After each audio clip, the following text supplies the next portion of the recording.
Seigneur, de ce moment fraternel, Seigneur, qui est un moment de ressourcement.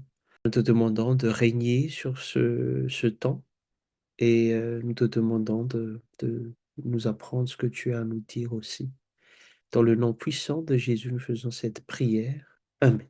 Ce qui m'a été demandé, c'est d'aborder le thème heu, de «Ne te prends pas pour Dieu», donc je vais être, bref, parce que il me semble que ce temps de partage est suivi d'un temps d'atelier, donc j'aimerais beaucoup plus qu'on échange par rapport à ce thème, mais je vais juste introduire en vous donnant 3 notions concernant ce thème. Donc le thème, c'est: «Ne te prends pas pour Dieu», avec un point d'exclamation. Donc ça peut nous renvoyer à des situations où on veut contrôler notre quotidien, on veut contrôler par notre propre pensée et à un moment donné, on se dit: «Mais qui suis-je pour, contrôler, mes projets, et ce que je fais? Et qui suis-je pour ne pas s'appuyer sur Dieu?» Le pire, c'est de qui suis-je d'être à l'encontre de,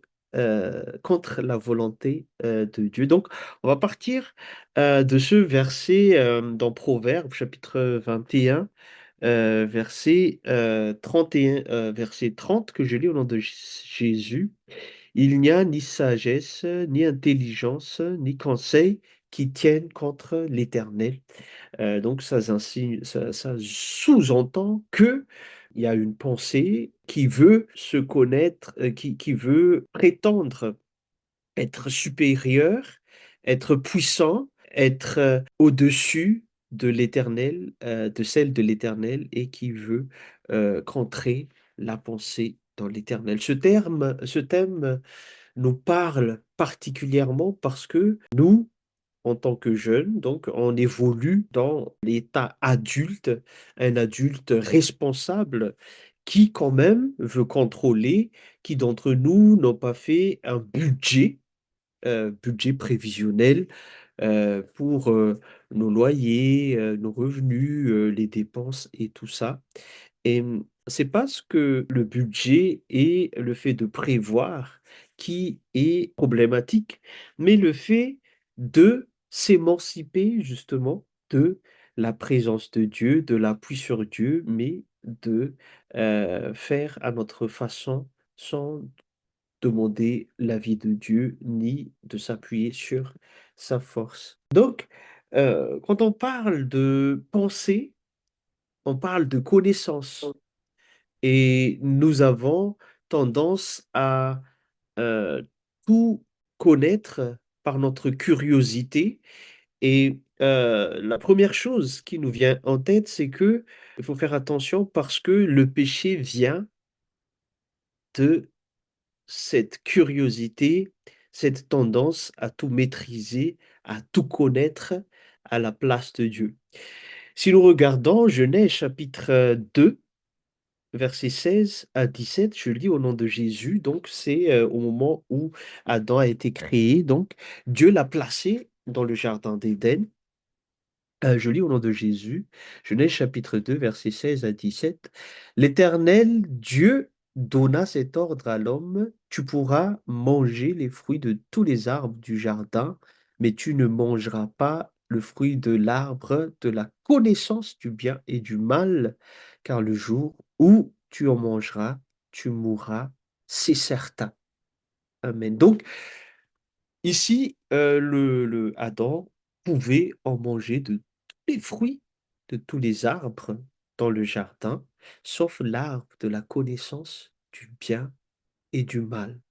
Et si nous regardons Genèse chapitre 3, le moment où Satan a tenté Ève, c'est que justement, c'est par rapport à cette connaissance que le diable, donc Satan, a tenté Ève pour dire que si vous en prenez du fruit de la connaissance du bien et du mal, vous n'allez pas mourir.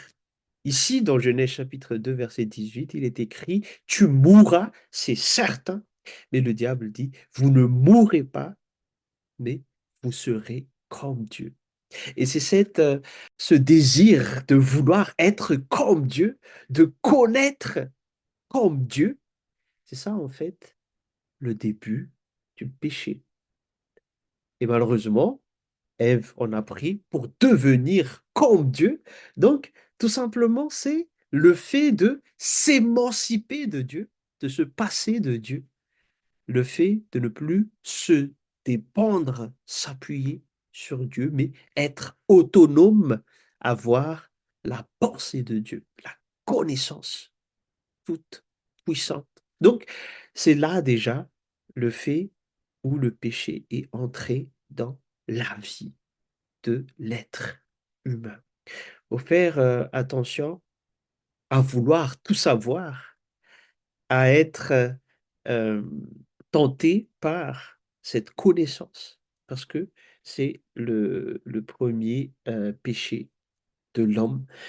Et comment faire alors? Parce que nous, en tant qu'adultes responsables, on veut bien contrôler, on veut bien savoir, on veut prévoir. Malheureusement, justement, le fait de prévoir à l'avance et le fait de nous projeter des fois nous fait entrer dans des occupations qui ne sont pas encore présentes parce que nous inquiétons des choses futures qui ne sont pas encore notre problème. Et à cause de ça, c'est de là qu'on a eu le mot préoccupation. On est préoccupé en tant qu'adulte, on est responsable. Mais cette responsabilité nous renvoie à la préoccupation parce que on est inquiet de ce qui n'est pas encore notre présent. Les choses qui ne sont pas encore dans notre vie de maintenant, ici et maintenant, notre cœur est déjà alourdi et fatigué pour les choses futures. Et c'est pour cela que la Bible nous exhorte à s'appuyer sur Dieu, à remettre tout entre les mains de Dieu et de ne pas porter ses fardeaux.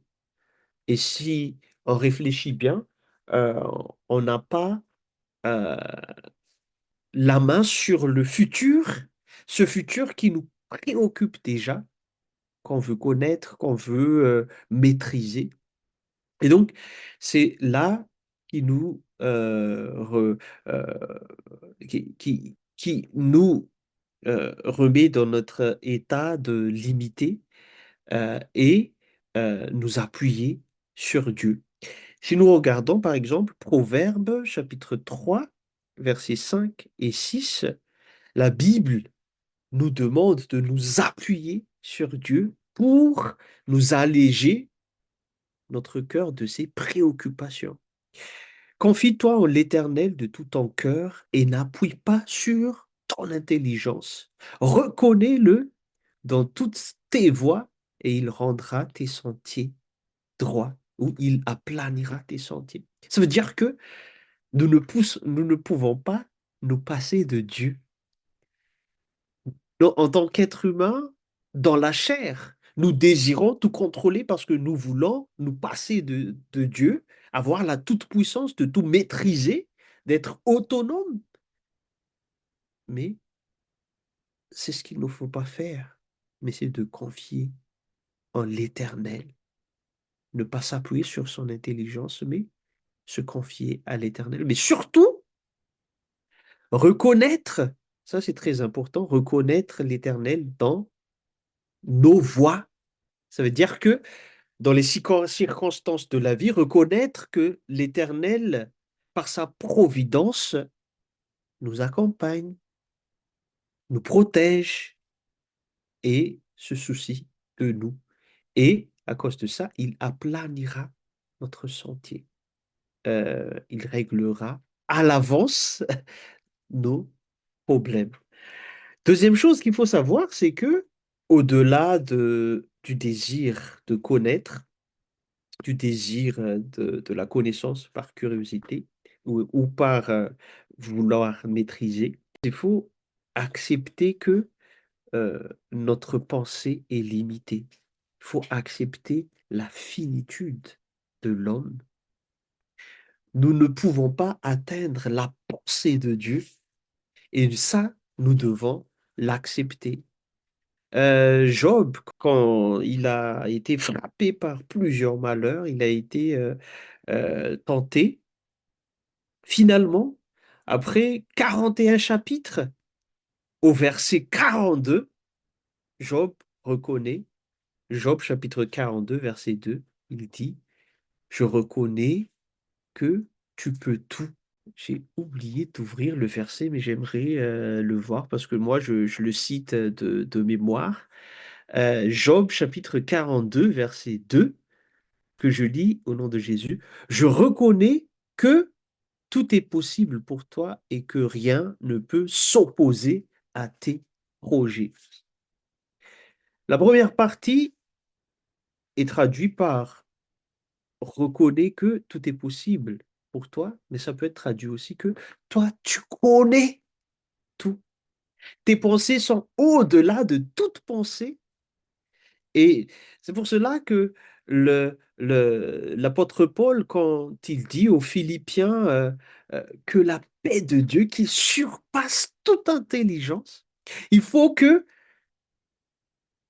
la pensée de Dieu surpasse notre pensée et que nous reconnaissons que cette pensée de Dieu surpasse notre pensée pour que nous ayons cette paix du cœur.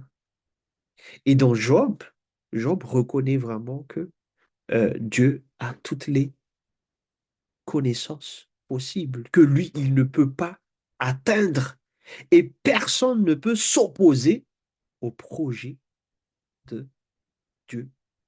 Et si nous regardons dans Psaume 139, verset 17, le psalmiste, après avoir loué l'Éternel de ce qu'il est, une créature merveilleuse, le psalmiste dit au verset 17, il dit que tes pensées, ô Dieu, me semblent impénétrables, que leur nombre est grand. Euh, on ne peut pas compter les nombres de pensées de Dieu. Euh, des fois, quand on n'a plus de solution, on dit tisfique, lanfique. Donc, on n'a plus de pensées possibles pour voir Dieu parce que les nombres de pensées de Dieu sont incommensurables et les pensées de Dieu sont impénétrables. Nous ne sommes que des êtres humains. Et même Paul, dans 1 Corinthiens, chapitre 13, verset 9, il dit, notre connaissance est partielle. Que ce soit par la révélation en Jésus-Christ, parce que nous n'avons pas vu Jésus-Christ, mais c'est par la révélation écrite dans la Bible qu'on connaît Jésus. Mais à travers tout ça, l'apôtre Paul nous dit, mais notre connaissance est partielle. Notre connaissance de Dieu, notre connaissance de notre vie et notre connaissance de notre vie quotidienne, c'est encore partiel. On ne peut pas se vanter d'avoir les connaissances nécessaires pour des fois dire que c'est pas juste que Dieu a fait ceci ou a fait cela. Mais malheureusement, quand on est face à des soucis, justement, on veut prendre la place de Dieu. Si j'étais Dieu, je fais ceci, je fais cela, et des fois même, nous tombons, nous mettons en colère contre Dieu, parce que ce qui s'est passé n'est pas ce que nous avons voulu selon notre pensée. Il faut, par le renouvellement de l'intelligence, comme dit l'apôtre Paul, que nous nous soumettons devant la pensée de Dieu et que nous croyons que Dieu a une vision plus grande que notre vision. Dieu connaît en tant que Père, justement, ses projets de paix et non de malheur pour nous. Et c'est par là que je vais terminer, c'est parce qu'il est notre Père. Il s'occupe de nous. C'est parce que ses pensées sont au-delà de nos pensées. Il y a une promesse de Dieu qui a été dite par Jésus-Christ dans Matthieu chapitre 6. Matthieu chapitre 6, versets 25 à 26, que je lis au nom de Jésus.